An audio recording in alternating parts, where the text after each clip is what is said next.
এবং কয়দিন আগে ফেসবুকে একটা আমরা পোস্ট করেছিলাম একজনের, যে মিসাইল নিয়ে গবেষণা করতে চেয়েছিল বাংলাদেশে। শরীফ আবু হায়াত উপু ভাই তার তো ওই মিসাইল নিয়ে গবেষণা করতে চাইবে, সে MISTর একজন স্টুডেন্ট বা MISTতে পড়তো। তো তার পিছনে এত পরিমাণ গোয়েন্দা নিযুক্ত করা হয়েছে যে যেন বাংলাদেশ মিসাইলে স্বয়ংসম্পূর্ণ না হতে পারে বা এই ধরনের নলেজ যেন অর্জন না করতে পারে। এবং সেক্ষেত্রে আমাদের পার্শ্ববর্তী দাদাবাবুদের দেশের ব্যাপক ভূমিকা আছে। আর এই সমস্ত বর্তমান বাংলাদেশের সামরিক কর্মকর্তাদের একটা বড় যোগাযোগ আছে পার্শ্ববর্তী দাদাবাবুদের দেশের সাথে, এবং সেখানে বিভিন্ন প্রশিক্ষণের নামে যাতায়াত, ঘোরাফেরা, বিভিন্ন ট্যুর, এগুলো দিয়ে তাদের ব্রেনকে কবজা করা এবং তাদের মধ্যে এক প্রকার মনস্তাত্ত্বিক গোলামি তথা পার্শ্ববর্তী দেশ, কেন বাংলাদেশ আসলে কাকে শত্রু মনে করে সে সামরিক বাজেট বাড়াবে?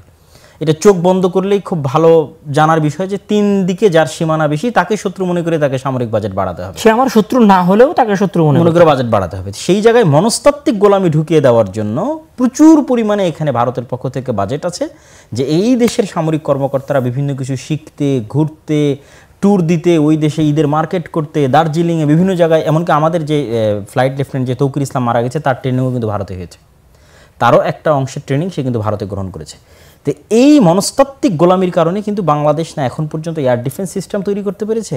এয়ার ডিফেন্স সিস্টেমে বাংলাদেশের না কিছু আছে, না কোনো উন্নত মানের রাডার সিস্টেম, না বাংলাদেশ ফাইটার জেটে 4th জেনারেশন অথবা 5th জেনারেশন, যেখানে আমেরিকা স্টিলথ রাডার সে ফাইটার ব্যবহার করতেছে, ইরানের ওই যে B2 বম্বার বিমান দিয়ে যে ইরানের এটা ধ্বংস করা হলো, সেই জায়গায় তুরস্ক অথবা পাকিস্তান অথবা ইরান তারা অনেক ধীরে ধীরে সামনের দিকে এগিয়ে যাওয়ার চেষ্টা করতেছে। সেই তুলনায় বাংলাদেশ কিন্তু অনেক অনেক পিছিয়ে আছে। আজকে যেখানে এই একটা দুর্ঘটনা সামাল দেওয়ার সক্ষমতা বাংলাদেশের নাই, সেখানে যদি প্রি প্ল্যান করে পার্শ্ববর্তী কোনো দেশ বাংলাদেশের উপর এরকম আক্রমণ করে, তো সেটা সামাল দেওয়ার সক্ষমতা বাংলাদেশ বিমান বাহিনীর আছে, আমরা এটা এই আস্থা রাখতে পারি। শুধু এই কথার সাথে আমি কয়েকটা মজার কথা অ্যাড করি, সেটা হচ্ছে যে তুমি তো বাইরে ট্রেনিং দিতে যাওয়ার কথা বললা, বাংলাদেশের কোনো বিশ্ববিদ্যালয়ে মিলিটারি যে বিষয়টার উপরে, মানে এয়ারফোর্স বা এয়ার ডিফেন্স বা মিলিটারির যে বিষয়গুলো থাকে, এই বিষয়গুলোতে কোনো পড়াশোনা হয় না। এবং সবচেয়ে মজার আরও একটা বিষয় হচ্ছে, বাংলাদেশে কোনো প্রতিরক্ষা ব্যবস্থাটা শিল্প হিসেবে গড়ে ওঠেনি। শিল্প মানে বাংলাদেশে ইন্ডাস্ট্রি আছে, কাপড়ের ইন্ডাস্ট্রি আছে, সুতার ইন্ডাস্ট্রি আছে, কিন্তু বাংলাদেশে কোনো অস্ত্র শিল্প নাই। আছে একদম ন্যূনতম সীমিত পর্যায়ে, দুই একটা হয়তো বুলেট প্রাইভেট কোনো অস্ত্র শিল্প নাই। এর বিপরীতে যদি আমরা পাকিস্তানে দেখি, মানে যেহেতু আসলে আমাদের মাঝে চেতনাবোধটা বেশি, তো 71-এর চেতনা আমরা বেশি লালন করি, তো আমি 71-এর চেতনার জায়গা থেকেই কথা বলতেছি। যাদের মানে সকাল সন্ধ্যা, সেটা আগে তো আওয়ামী লীগ রাজাকার বলতো, এখন বিএনপি তাদের ছোট ভাই রাজাকার বলতেছে। তো যেই স্লোগানটাকে কেন্দ্র করে আমরা বাংলাদেশে আগেও রাজনীতি করেছি, এখনও আর এক দল রাজনীতি করার চেষ্টা করতেছে, আমি তাদেরই উদাহরণ দিচ্ছি। পাকিস্তানে বাংলাদেশের চাইতে মানে বাংলাদেশে তো নাই প্রাইভেট অস্ত্রশিল্প, পাকিস্তানে সেই জায়গায় অসংখ্য প্রাইভেট অস্ত্রশিল্প আছে। এবং এখানে আরেকটা কথা আসলো, এয়ার ডিফেন্স সিস্টেম। তুমি MiG-20 আমেরিকার যে B2 স্টিলস বিমান ব্যবহার করার কথা বললা, আমি এখানে 3টা যুদ্ধের উদাহরণ দিই, যে ভারত এবং পাকিস্তানের ভেতরে যে যুদ্ধ হয়েছিল, সেই যুদ্ধটা কিন্তু বিমানের ছিল, আকাশের যুদ্ধ ছিল, ড্রোন ছিল, বিমান ছিল, হ্যাঁ, মানে বিমান বাহিনীর যুদ্ধ ছিল, এয়ারফোর্সের যুদ্ধ ছিল। ইরান এবং ইসরায়েলের যে যুদ্ধ ছিল, সেটাও এয়ারফোর্সের যুদ্ধ ছিল। এবং এখানে চমৎকার কথা বলি, সেটা হচ্ছে যে ইরান প্রায় 534টা, প্রায় 550-এর মতো মিসাইল হামলা করেছে ইসরায়েলে। তার মধ্যে 34টা থেকে 35টার মতো বিমান মিসাইল শুধু ইসরায়েলে গিয়ে হামলা করতে পেরেছে। অর্থাৎ 94% বিমান ইসরায়েলের এয়ার ডিফেন্স সিস্টেম প্রতিহত করেছে। মিসাইল ইসরায়েলের এয়ার ডিফেন্স সিস্টেম প্রতিহত, হ্যাঁ, আয়রন ডোম, আরও তাদের আরও একটা আছে, একটা হচ্ছে ডেভিড, কয়েক স্তরের আছে। তো সেগুলো তারা প্রতিহত করেছে। এবং আমেরিকা তার মূল বাজেট রাখতেছে এয়ারফোর্সের পেছনে। এবং অন্যদিকে ইউক্রেন রাশিয়ার বিরুদ্ধে যে যুদ্ধ করতেছে, সেই যুদ্ধেও ইউক্রেন যে প্রতিরক্ষা ব্যবস্থা প্রতিষ্ঠা করেছে, সেটাও হচ্ছে তারা ইসরায়েলের একটা ডিফেন্স সিস্টেম আছে, সেই ডিফেন্স সিস্টেমটাকে ব্যবহার করার চেষ্টা করতেছে, যেটাকে তারা বলতেছে ডেভিড কি জানো, এটা আমার মনে আসতেছে না, সেটা তারা ব্যবহার করতেছে। তো ইউক্রেনও এই যুদ্ধে এয়ার ডিফেন্সটাকে মূল মনে করতেছে। তাহলে সারা পৃথিবীতে যে যুদ্ধ মূলত চলতেছে সেই যুদ্ধ মানে আগামীর যুদ্ধ যদি আমি বলি, তাহলে আগামীর যুদ্ধ পদাতিক বাহিনী বা সেনাবাহিনী বা আর্মির চাইতে বেশি নির্ভর করবে এয়ার ফোর্সের উপরে। এটা দিয়ে শুরু হবে। আর সেইটা যদি আমরা বিবেচনা করি, তো তার বিপরীতে বাংলাদেশে এয়ার ফোর্সে কিছু নাই বললেই চলে। এখানে তিনটা জিনিস আমরা সামারি করতে পারি। 1 নম্বর হচ্ছে যে ফাইটার জেট, 2 নম্বর হচ্ছে এয়ার ডিফেন্স সিস্টেম, 3 নম্বর হচ্ছে রাডার। এয়ার ডিফেন্সের মধ্যে রাডার আসবে, 3 নম্বর হচ্ছে ড্রোন। তো এই তিনটে জিনিসকে সামনে রেখে আমরা যদি বলি ভারত পাকিস্তানের যুদ্ধ, ইরান ইসরায়েলের যুদ্ধ, বা রাশিয়া ইউক্রেনের যুদ্ধ, বা ইন ফিউচারের যুদ্ধ, তো আমার মনে হয় তিনটেতে বাংলাদেশ অনেক দুর্বল অবস্থায় আছে। ফাইটার জেটও অনেক পিছিয়ে আছে, এয়ার ডিফেন্স সিস্টেম তথা তার নিজস্ব আকাশকে সে রক্ষা করবে সেটা তো অনেক দুর্বল অবস্থায় আছে। আর 3 নম্বর যদি বলি ড্রোন, তাহলে হয়তো ইদানিং লাস্ট তুরস্ক থেকে কিছু কামিকাজি ড্রোন নাকি একটা ড্রোন বাংলাদেশ কিনেছে, ওইটা ছাড়া আসলে ড্রোনে তেমন কোনো অগ্রগতি বাংলাদেশের নাই। আর এয়ার ডিফেন্স এবং ফাইটার জেটে একদম বেকার অবস্থা আর কি, আমরা যদি একদম স্বাভাবিক ভাষায় বলি। চীন থেকে আমাদের দেশের সরকার একটা এয়ার ডিফেন্স সিস্টেম কিনেছিল, যেটা হচ্ছে FM-90 স্বল্প পাল্লার একটা বিমান বিধ্বংসী ক্ষেপণাস্ত্র। তার লিমিটেশন হচ্ছে 7 মিটার থেকে মানে 15 কিলোমিটার পর্যন্ত।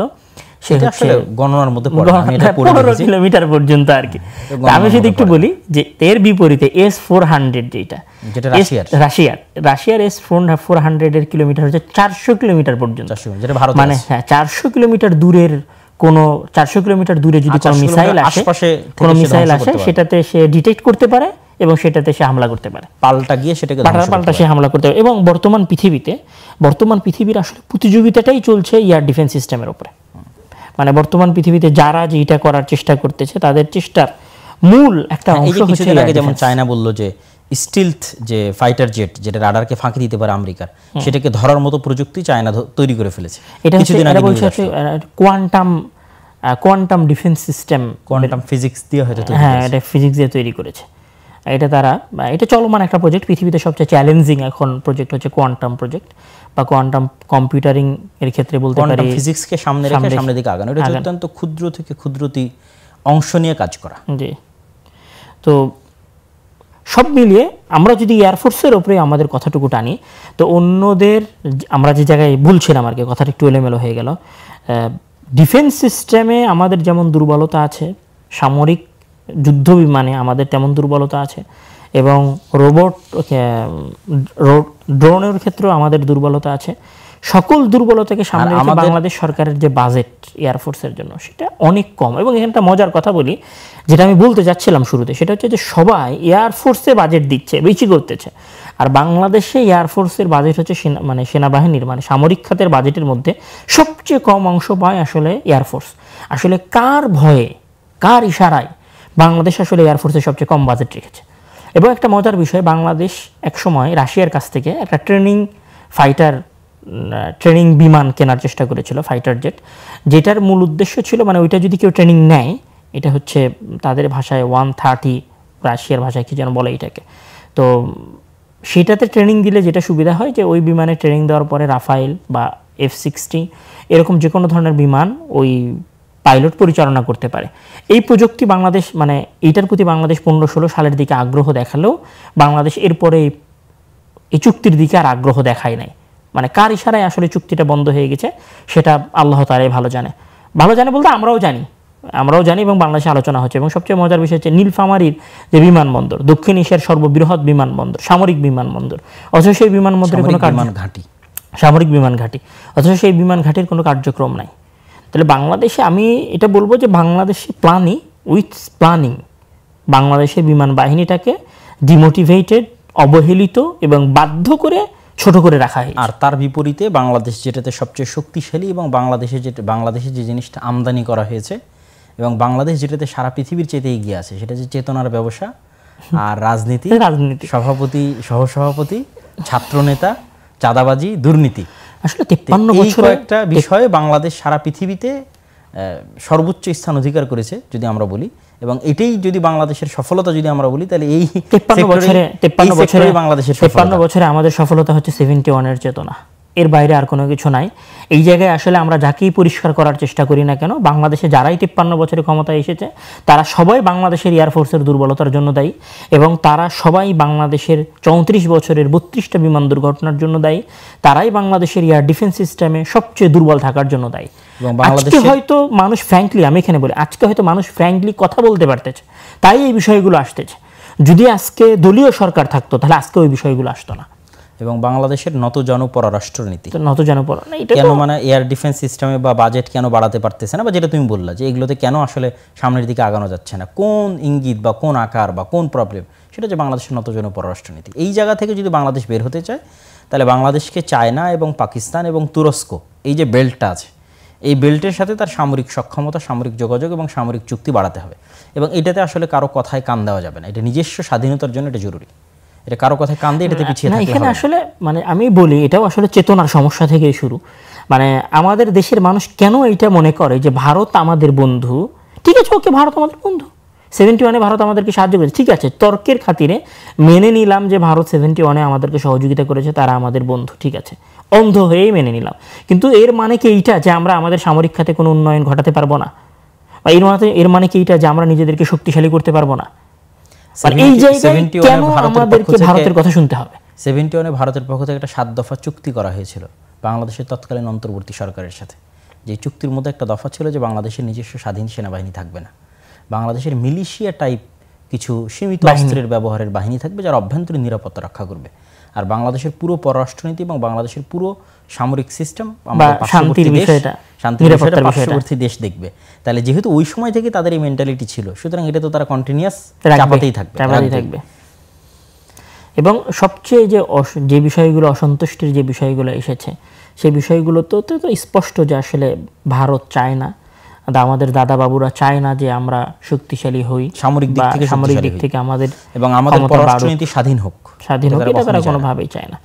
এবং এখানে কথা আসলো তাই বলি, এই যে আমাদের পাশের মায়ানমার, যদি মায়ানমারের সামরিক খাতের কথা বলা হয়, আমাদের সামরিক খাতে বাজেট হচ্ছে 699 কোটি টাকা, 699 কোটি মার্কিন ডলার। সেখানে মায়ানমারের সামরিক খাতের ব্যয় হচ্ছে 270 কোটি মার্কিন ডলার। মানে তারা আমাদের চাইতে অর্ধেক ব্যয় করে। অথচ আমরা যেমন আমি যদি নৌজাহাজের কথা বলি, তাহলে মায়ানমারের কাছে নৌজাহাজ আছে 362টা, তার মধ্যে যুদ্ধজাহাজ আছে 362টার মধ্যে 238টা, আর সেখানে বাংলাদেশের যুদ্ধজাহাজ আছে 190টা, আর তার মধ্যে যুদ্ধ করতে পারবে এরকম যুদ্ধজাহাজ আছে 145টা। আমরা যদি রকেট প্রজেক্টের কথা বলি, তাহলে মায়ানমারের কাছে রকেট আছে 580টা, আর বাংলাদেশের কাছে সেই জায়গায় রকেট ছোড়ার মতো যন্ত্র আছে হচ্ছে 70টা। তারপরে আমরা যদি বলি যে ট্যাঙ্কের কথা যদি বলি, তাহলে মায়ানমারের কাছে ট্যাঙ্ক আছে 320টা, বাংলাদেশের কাছে ট্যাঙ্ক আছে 320টা, আর মায়ানমারের কাছে ট্যাঙ্ক আছে প্রায় 700টা। এর বিপরীতে সবচেয়ে মজার ঘটনা হচ্ছে বাংলাদেশে আবার সাজোয়া যান, মানে সামরিক বাহিনীর যে সাজোয়া যান, এইটা আবার মায়ানমারের চাইতে বাংলাদেশের সংখ্যা বেশি। কিভাবে, কেন, এটা লজিক, মানে কি কারণে বেশি সেটা আসলে আল্লাহ ভালো জানে। মায়ানমারের যুদ্ধ বিমান আছে, আমি একটু বলি, মায়ানমারের যুদ্ধ বিমান আছে 293টা, আর আমাদের যুদ্ধ বিমান আছে 216টা। ওদের হেলিকপ্টার আছে 80টা, আমাদের হেলিকপ্টার আছে 73টা। আমি এখানে যেটা বলতে চাচ্ছিলাম সেটা হচ্ছে মায়ানমারের সামরিক বাজেট আমাদের বাজেটের চাইতে অর্ধেক। তারপরেও এটা আমাদের চাইতে, যদিও তুলনার জায়গা না, কিন্তু তারপরেও তারা আমাদের চাইতে এগিয়ে। আমাদের সাথে যদি মায়ানমারের তুলনার এই অবস্থা হয়, এটা সামারি করে ফেলি যে এই পর্বের শেষটা আসলে সামারি আমরা কি করতে পারি। এই পর্বের শেষটা আমি এভাবেই বলতে পারি যে, প্রথম যদি বলি, একটু খোঁটা দিয়েই বলি, আমাদের চেতনা শক্তির বাইরে অন্য কোনো চেতনা শক্তি নাই। আমাদের চেতনা শক্তির বাইরে অন্য কোনো শক্তি নাই, চেতনা শক্তির বাইরে আমাদের অন্য কোনো শক্তি নাই। আর সেকেন্ড যদি কথা বলতে চাই, ভারত যদি কালকেই চায়, এখনই যদি চায়, সে বাংলাদেশের যে কোনো স্থাপনায় হামলা করবে, সে হামলা করতে পারে। এটা তার কাছে অনটুয়ের ব্যাপার। বাংলাদেশের এই ধরনের হামলা ট্যাকেল দেওয়ার কোনো যোগ্যতা নাই এবং কোনো ক্ষমতাই নাই। আসলে শুধু বিভিন্ন রাজনীতিক মাইলস্টোনের এই ঘটনায় আমাদের সবার, পুরো দেশবাসীর এই বিষয়টা জানা উচিত এবং এই বিষয়ে সরকারকে চাপ দিয়ে হলেও আগ্রহী করা উচিত যে আমরা সবাই নিরাপত্তাহীনতায় ভুগতেছি। যদি আমরা এখানে স্বল্প সময়ের মধ্যে কোনো পদক্ষেপ না নেই, তাহলে বাংলাদেশের 20 কোটি জনগণের জান এবং মালের কোনো নিরাপত্তা নাই। মাইলস্টোনের এই ছাত্রগুলো মরে গিয়ে আমাদেরকে এটা জানিয়ে দিয়ে গেল যে শুধু আমরা অনিরাপদ তা না, তোমরা বাংলাদেশের সবাই অনিরাপদ, এবং তোমাদের দেশের যত যুদ্ধ বিমান আছে সকল যুদ্ধ বিমান বেকার, অকার্যকর, এগুলো দিয়ে যেমন যুদ্ধ করা যাবে না, এগুলো তো নিজেকেই বাঁচাতে পারে না, যুদ্ধ কি করবে। আমরা যদি সামারি টানি তাহলে এই অংশের সামারি টানতে পারি। এখন যদি আমরা আসলে মাইলস্টোনের এই যে দুর্ঘটনার দিকে যেতে চাই, তাহলে আসলে এখানে এই দুর্ঘটনাটাকে আমরা কি আযাব বলবো, নাকি আসলে এটাকে আল্লাহর পক্ষ থেকে পরীক্ষা বলবো, এটাতে আসলে আমাদের অভিভাবকগণ সবর করবেন, ধৈর্য ধরবেন, নাকি আসলে কি করবেন, সে আলোচনাগুলো হয়তো আসতে পারে।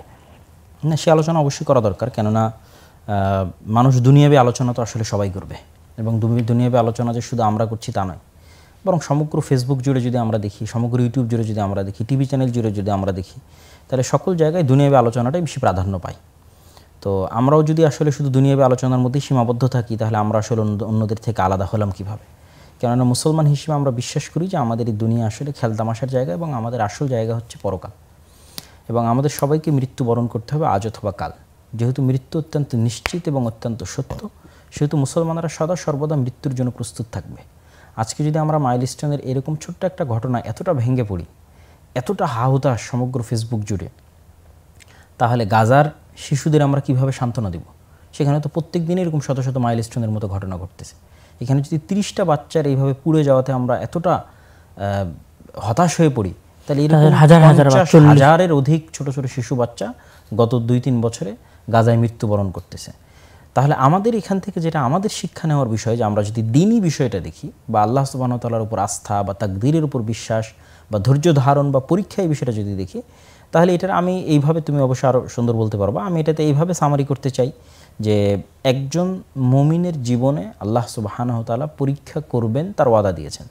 ওয়ালানাবলুওয়ান্নাকুম বিশাইইন মিনাল খাউফি ওয়াল জু'i ওয়া নাকসিম মিনাল আমওয়ালি ওয়াল আনফুস, তাদের জানেরও পরীক্ষা হবে, মানে সে মারা যাবে, তার ছেলে মেয়ে মারা যাবে, অন্য পরীক্ষা তো হবেই, ধন সম্পদ থেকে শুরু করে বিভিন্ন ক্ষয়ক্ষতি সেটা তো হবেই, মানুষের মৃত্যুবরণের মাধ্যমে পরীক্ষা হবে।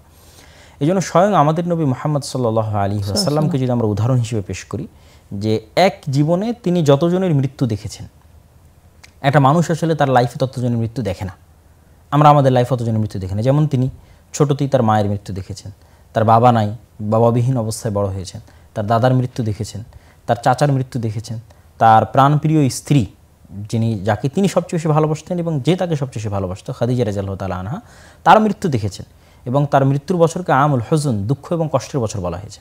আর রাসূল সাল্লাল্লাহু আলাইহি ওয়াসাল্লামের ছোটো ছোটো বাচ্চাও মারা গেছে, যেমন ইব্রাহিম নামে রাসূলুল্লাহ সাল্লাল্লাহু আলাইহি ওয়াসাল্লামের ছেলে ছিল, সে মারা গেছে। যেই দিন ইব্রাহিমকে আল্লাহ নবী কবরে দেন, সেদিন তিনি কাঁদছিলেন, ঠিক আছে, এবং তার চোখ দিয়ে পানি পড়তেছিল, এবং তিনি বলতেছিলেন এটা হচ্ছে রহমতের পানি। তো এই যে তিনি তার ছেলে, তার স্ত্রী, তার পিতা, তার মাতা, তার দাদা, তার চাচা, সকলের মৃত্যু তার লাইফে দেখেছেন। তাহলে আমি তো বলতে পারি না যে আমি মুহাম্মদ সাল্লাল্লাহু আলাইহি ওয়াসাল্লামের চেয়ে বেশি ভাগ্যবান, বা আমি তো এটা বলতে পারি না যে মুহাম্মদ সাল্লাল্লাহু আলাইহি ওয়াসাল্লাম যে কষ্টটা ভোগ করেছেন আমি তার চাইতে বেশি কষ্ট ভোগ করতেছি।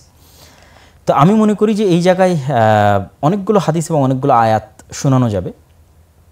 সেক্ষেত্রে একটা হাদিস যদি আমি এখানে তুলে ধরতে চাই, যেটা রাসূলুল্লাহ সাল্লাল্লাহু আলাইহি ওয়াসাল্লাম শুধু সন্তানের মৃত্যুকে সামনে রেখে একটা হাদিস তিনি বলেছেন, যে ইযা মাতা ওয়ালাদুল আবদ ক্বালা আল্লাহু লিমালাইকাতিহি, যখন কোনো বান্দার সন্তান মারা যায়, তখন আল্লাহ সুবহানাহু ওয়া তাআলা ফেরেশতাদের বলেন, কবাজতুম ওয়ালাদা আবদি, তোমরা আমার বান্দার ছেলের জীবন কবজ করে নিয়ে এসেছো? ফায়াকুলুনা নাম, তখন তারা বলে হ্যাঁ, হে আল্লাহ, আমরা আপনার বান্দার সন্তানকে উঠিয়ে নিয়ে এসেছি পৃথিবী থেকে। কবাজতুম সামারাতা ফুআদি, তোমরা আমার বান্দার কলিজার টুকরা, সামারাতা ফুআদি মানে কলিজার টুকরাকে তোমরা উঠিয়ে নিয়ে এসেছো? নাম, হ্যাঁ আল্লাহ, আমরা তাকে উঠিয়ে নিয়ে এসেছি। মাদা ক্বালা আবদি, যখন আমার বান্দার কলিজার টুকরাকে তোমরা উঠিয়ে নিয়ে আসলা, তখন আমার বান্দা কি বলেছিল? তখন ফেরেশতারা উত্তরে বলে, হে আল্লাহ, আপনার বান্দা বলেছিল হামিদাকা ওয়াস্তারজা, আপনার বান্দা আপনার প্রশংসা করেছে এবং বলেছে ইন্না লিল্লাহি ওয়া ইন্না ইলাইহি রাজিউন। ফায়াকুল, তখন আল্লাহ বলে, ইবনু লিআবদি বাইতান ফিল জান্নাহ ওয়া সাম্মুহু বাইতাল হামদ, তোমরা আমার এই বান্দার জন্য, যে বান্দা তার সন্তানকে হারানোর পরেও আমার প্রশংসা করতে পারে, তার জন্য জান্নাতে একটা ঘর তৈরি করো এবং ওই ঘরের নাম দাও বাইতুল হামদ। এবং এখানে যেই বাক্যটা উচ্চারণ করার ফজিলত বর্ণনা করা হয়েছে, যে ইস্তারজা, যে ইন্না লিল্লাহি ওয়া ইন্না ইলাইহি রাজিউন, যেটা আল্লাহ সুবহানাহু ওয়া তাআলা কোরআন মাজিদে বলেছে, যে যখন তারা কোনো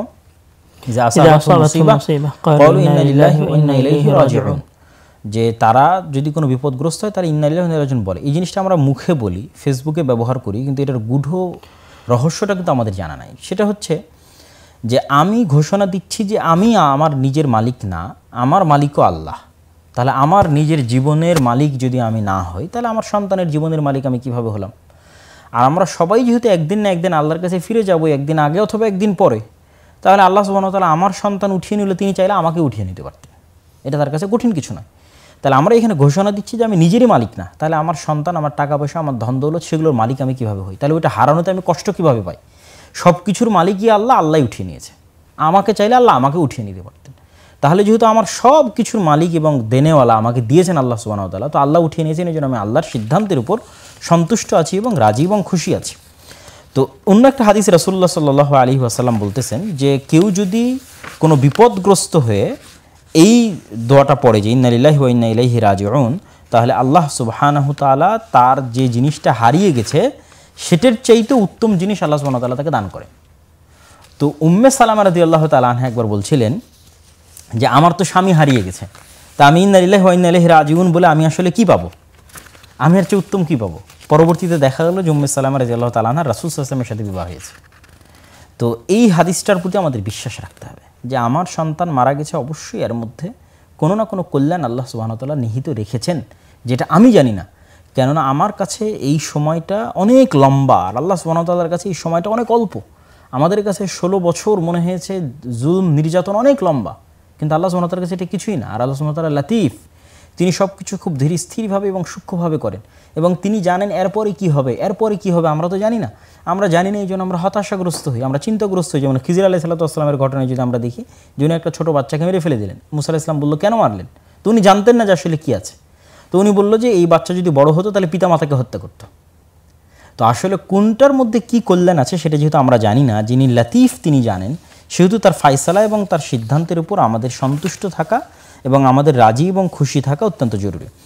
আর আসলে সবরের উপর এত অসংখ্য ফজিলত এবং এত অসংখ্য হাদিস আছে যেটা আসলে বলে শেষ করা যাবে না, এবং এত আয়াত আল্লাহ সুবহানাহু ওয়া তাআলা পবিত্র কোরআন মাজিদে অবতীর্ণ করেছেন সবরের জন্য। এমনকি সর্বোচ্চ যে মর্যাদাটা আল্লাহ সুবহানাহু ওয়া তাআলা, সেটাও আল্লাহ সুবহানাহু ওয়া তাআলা সবরের জন্য দিয়েছেন, যে ইন্নাল্লাহা মা'আস সাবিরিন। মানুষ নেকি করার মাধ্যমে হয়তো অটোমেশনের মাধ্যমে সে নেকি পেয়ে যাচ্ছে, কিন্তু এমন একটা নেকি যেটার মাধ্যমে সে সরাসরি আল্লাহর নৈকট্য এবং সান্নিধ্য অর্জন করবে, সেটা হচ্ছে ধৈর্য। এবং রাসূল সাল্লাল্লাহু আলাইহি ওয়াসাল্লাম বলেছে প্রথম ধাক্কাতেই ধৈর্য ধারণ করতে হবে, এবং মুমিনেরা যদি ধৈর্য ধারণ করে এবং তাদের মধ্যে ঈমান থাকে তাহলে তারা বিজয় অর্জন করবে, আল্লাহ সুবহানাহু ওয়া তাআলার ওয়াদা। এবং মুমিনদের মধ্যে যদি ধৈর্য থাকে এবং ঈমান থাকে তাহলে তারা নেতা হবে। ধৈর্য ধারণের মাধ্যমে মানুষ নেতা হয়, ধৈর্য ধারণের মাধ্যমে বিজয় লাভ করতে পারে, এবং প্রত্যেক বিপদে মানুষের ক্ষমা হয়। যেমন রাসূল সাল্লাল্লাহু আলাইহি ওয়াসাল্লাম বলেছেন, মা ইউসিবুল মুসলিম মিন নাসাবিন ওয়ালা ওয়াসাবিন ওয়ালা হাম্মিন। একটা যদি কাঁটাও ফুটে, তার বিনিময়ে আল্লাহ সুবহানাহু ওয়া তাআলা তাকে কোনো না কোনো গুনাহ থেকে আল্লাহ সুবহানাহু ওয়া তাআলা তাকে আল্লাহ আসলে মুমিনকে যে বিপদ দেন, সেই বিপদের মধ্যে আসলে দুইটা বিষয় থাকে। একটা হচ্ছে আল্লাহ তাআলা মুমিনের ঈমান পরীক্ষা করেন, একটা হচ্ছে ইবতিলা, যে আসলে আমার বান্দার ঈমানের কি অবস্থা। যেমন মহান আল্লাহ তাআলা বিভিন্ন নবীগণকে পরীক্ষা করেছেন, ইউসুফ আলাইহিস সালাতু ওয়াস সালাম, ওয়াইদ ইবতালা ইব্রাহিম রাব্বুহু, এবং যে 5 জনকে উলুল আজম বলা হয়, যে সেই 5 জনের মূল কারণই হচ্ছে তাদেরকে আল্লাহ অনেক বেশি পরীক্ষা করেছেন এবং তারা পরীক্ষায় ধৈর্য ধারণ করেছে। একটা হচ্ছে এখানে একটা বিষয় আছে, একটা হচ্ছে পরীক্ষায় ধৈর্য ধারণ করা। আল্লাহ তাআলা বান্দাকে পরীক্ষা করার জন্য বিপদ দেন, এটা আমাদেরকে জানতে হবে। এটা যখন বান্দা মুমিন থাকে, একদম মুমিন বান্দার উপরে যদি বিপদ আসে, তাহলে আমরা সেটাকে বলবো যে আল্লাহ তাআলা তাকে পরীক্ষা করছেন তার ঈমান যাচাই করার জন্য। আর যখন বান্দা একটু পাপী হয়, তখন আল্লাহ তাআলা বান্দাকে যেটা বিপদটা দেন সেটাকে উকুবা বা অনেকেই আযাব বলছেন। এই উকুবা বা আযাবটা মহান আল্লাহ তাআলা যে কারণে দেন, সেটা হচ্ছে যে বান্দার পাপ মোচন করার জন্য, বান্দাকে গুনাহের রাস্তা থেকে ফিরিয়ে আনার জন্য আল্লাহ তাআলা বিপদ দেন। তো আমরা বলতে পারি যে বিপদটা আসলে বান্দার উপর দুইভাবে আসে। মানে একটা হচ্ছে মুমিন বান্দার উপরে বিপদ আসে তাকে পরীক্ষা করার জন্য, আর একটা হচ্ছে পাপী বান্দার উপরে মহান আল্লাহ তাআলা বিপদ দেন তাকে পাপ থেকে ফিরে নিয়ে আসার জন্য এবং তার পাপ মোচন করার জন্য। যেই কথাটা আমরা যদি দেখি যে